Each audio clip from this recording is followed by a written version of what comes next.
प्रिय विद्यार्थियों, आज हम प्लेटो के आदर्श राज्य के सिद्धांत की चर्चा करेंगे।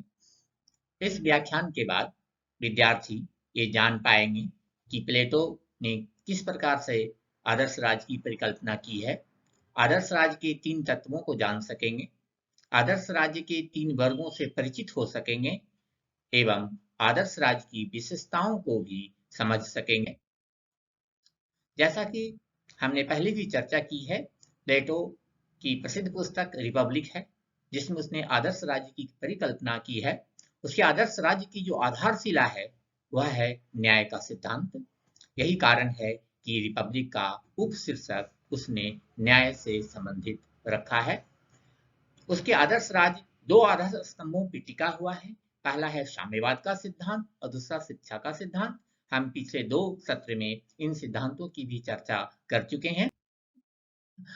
प्लेटो के आदर्श राज्य के जो 3 तत्व हैं, इसके संबंध में हम बात करते हैं। प्लेटो के अनुसार मानव आत्मा में 3 तत्व होते हैं: क्षुधा, जिसे भूख भी कहते हैं, साहस और विवेक। ये तीनों तत्व सभी मानव आत्मा में होते हैं। हाँ, किसी किसी मानव आत्मा में कोई तत्व अधिक हो सकता है, कोई कम हो सकता है, लेकिन ये तीनों तत्व सभी में देखने को मिलते हैं।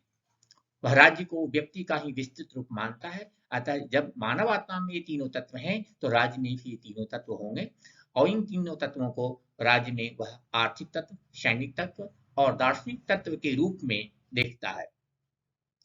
उसके आदर्श राज्य के 3 वर्ग हैं।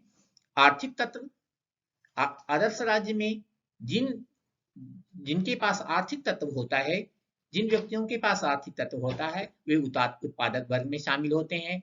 जिनमें साहस का तत्व होता है या सैनिक तत्व उसे हम कहेंगे, वो सैनिक वर्ग में शामिल होते हैं। और जिनमें विवेक होता है, बुद्धि होती है, वो दार्शनिक तत्व माना जाता है। उससे और जिस व्यक्ति में विवेक की प्रधानता होती है, वो शासक वर्ग में शामिल हो जाते हैं।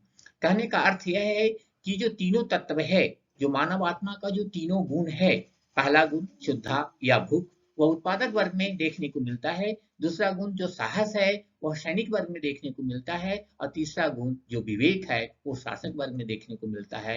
हालांकि ये तीनों गुण सभी में विद्यमान होते हैं, लेकिन इनकी अधिकता के आधार पर हम इसे 3 वर्गों में रखते हैं।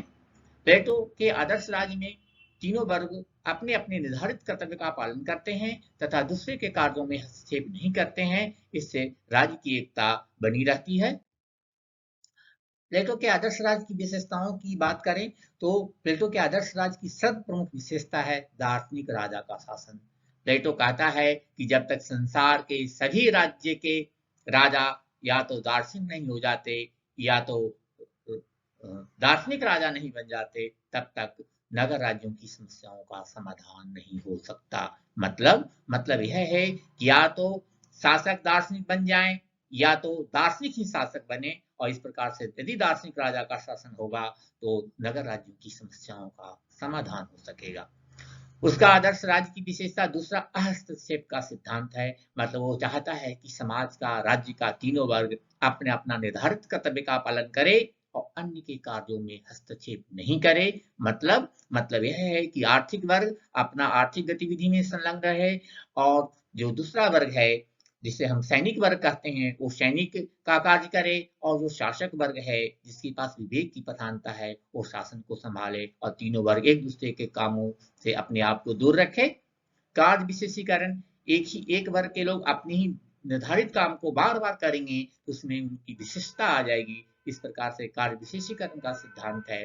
स्त्री पुरुष की समानता की बात है। उसने कहीं भी स्त्री और पुरुष के बीच भेदभाव नहीं किया है। कहीं भी ये उल्लेख नहीं किया है कि हाँ, यह काम स्त्री करेगा पुरुष नहीं, या पुरुष करेगा स्त्री नहीं।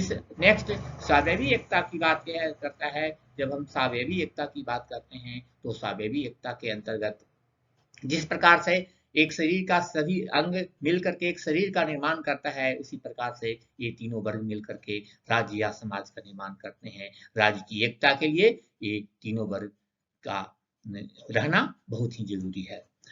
और इसके आदर्श राज्य की अंतिम जो मुख्य विशेषता है वह है राज्य द्वारा नियंत्रित शिक्षा। यह शिक्षा ऐसा देना चाहता है जिसके द्वारा जो है राज्य के लिए व्यक्ति को तैयार किया जा सके। यही कारण है कि वह शिक्षा को राज्य के नियंत्रण में रखना चाहता है।